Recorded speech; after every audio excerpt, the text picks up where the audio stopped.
Popcorn with Esko tässä näin. Deadpool ja Wolverine elokuvan markkinoinnissa Ryan Reynolds on ollut ihan täysi nero. Siellä on tehty vaikka mitä.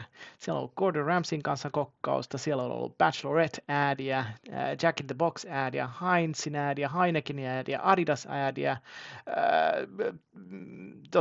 varasti pallon Berliinistä Euroopan mestaruuskisoissa, on ollut K-popin kanssa juttuja, Xboxin kanssa heidän tämmöiset ohjaimet ja podcastia, 30 minuutin pre-screenausta pressille ympäri maailmaa, ja sitten UK:ssa on ollut funny-eventtiä ja ympäri maailmaa vastaavanlaisia, popcornipurkit, ihan kaikenlaista. Mä oon ihan ällistynyt tästä. Seuratkaa sosiaalista mediaa ja markkinointia. Menkää katsoa leffa.